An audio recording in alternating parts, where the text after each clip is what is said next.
right, guys, thank you for that carrier update.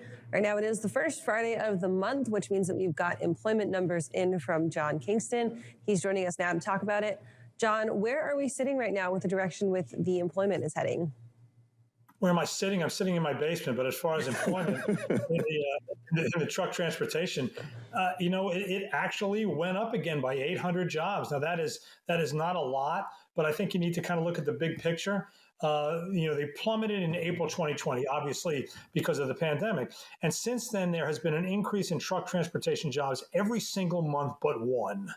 And that one in February this year. And just looking at this year, it's just amazing. So January was up 6,800. Then we had the February decline, then 11,000, then 14,900, then 15,700, 6,100, 4,000, and then the 800. And let me tell you, I mean, if you looked over the spreadsheet of job gains going back to like 2010, I'm sure there's data before that, but that's the only data that's kind of downloadable from the BLS site. I mean, those kind of increases are just unprecedented.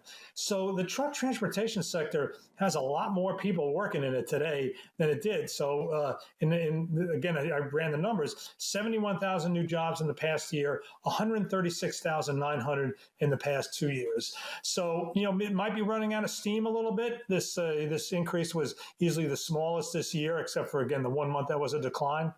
But those are seasonally adjusted figures. And as Anthony will tell you, economists will tell you to look at seasonally adjusted figures. But the not seasonally adjusted figures should not be ignored. And they were up over 4,000 for the month. So this sector continues to find bodies to hire, despite all the trouble and all the discussion about a driver shortage and a driver squeeze. And remind you, these are not all driver jobs. I mean, these are not all driver jobs, and they're not all long haul jobs. But they continue to add jobs into this sector. It's an impressive performance. That's right, John. And this week has been a big week for employment overall. We saw that there were, of course, this morning's unemployment rate. We had the job openings report. We had payroll. We had ADP return with their revised report as well. So a lot of numbers that came out. Bit of a lagging jobs number, of course, with the job openings report, but we saw that there was an increase there for job openings within trucking and warehousing, or transportation and warehousing. Of course, that's going to include just almost every sector of transportation there. But do you see this as a good sign, especially as we start to see a little bit more pop-ups of stories of layoffs happening here, layoffs happening there? It definitely seems like there are a lot of jobs within transportation for a lot of folks that may have gone through layoffs to get right back in the race. Yeah, this is the damnedest recession I've ever seen, I'll tell you. I mean, I've been through some doozies in my time. I think of the recession in 75 and 82, and believe me, they weren't adding 300,000 jobs in a month. You did mention warehousing. I did want to mention that they were not that strong. So the warehousing jobs have taken a hit now 2 consecutive months. I haven't done the math yet, sorry, but basically down about 7,000 jobs between July and August, and the July numbers were revised down from the earlier July number. So warehouse for now has certainly peaked. I also wanted to mention, again, I haven't been able to parse all the data, the PPI.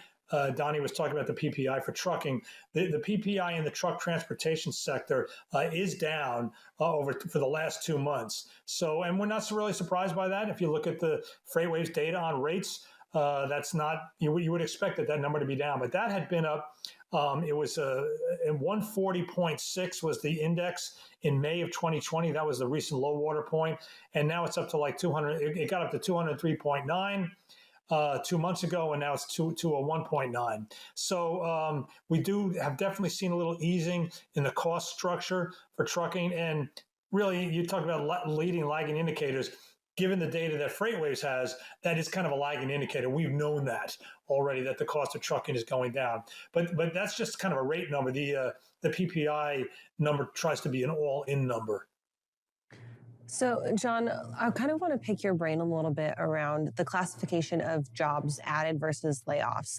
We're seeing a lot of these companies who are in technically the freight tech space, like thinking about like the Baton, which was in our top story today, thinking about Convoy, who announced rounds of layoffs. These companies who are freight tech involved in truck transportation kind of indirectly, but they're seeing layoffs.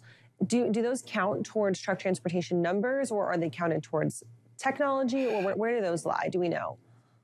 That's a very good question. Let me just say that these are models that the BLS does. Anthony could probably speak to it in greater numbers. So they have data streams that they're constantly trying to revise and be on top of new data. Now, when the January report comes out, which comes out in early February, there is sometimes a massive revision in past numbers because their models have gotten new information and their models have changed. So, for example, warehouse jobs were always running again lower than truck transportation jobs essentially forever.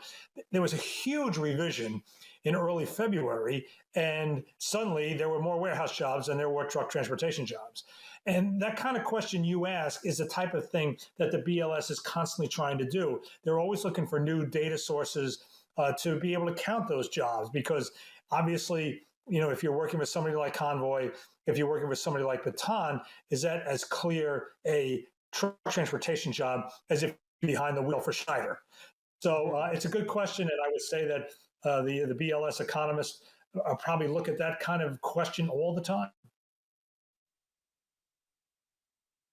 And John, I think one of the big aspects when looking at the overall report, of course, we saw it take up to 3.7%.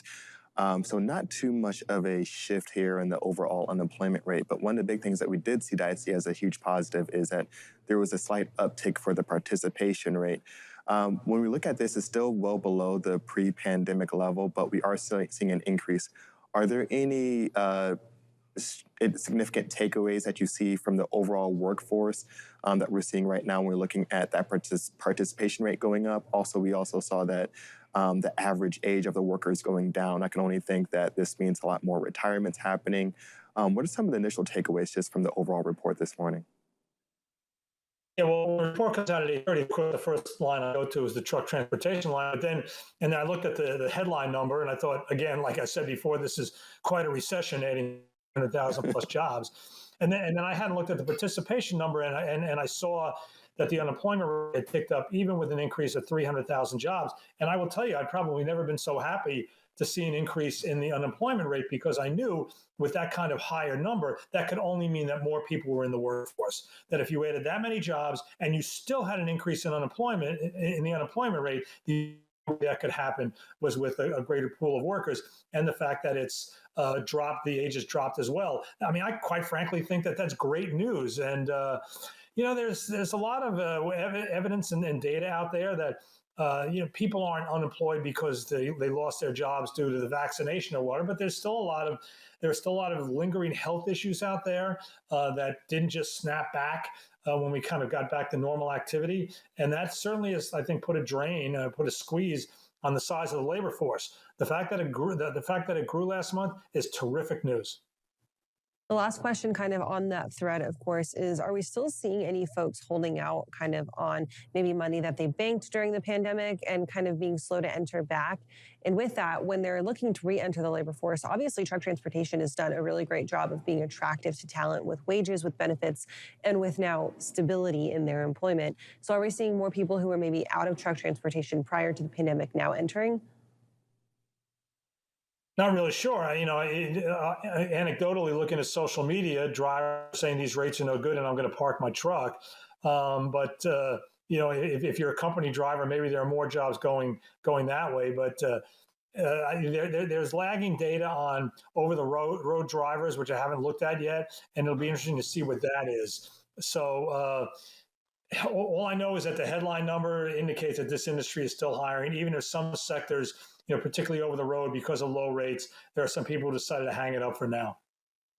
Awesome. Well, John, thanks so much for joining us this morning. It's always a pleasure to have you here, especially to dive into these unemployment or employment trends. We'll check in with you again next week. All right. Take care, guys.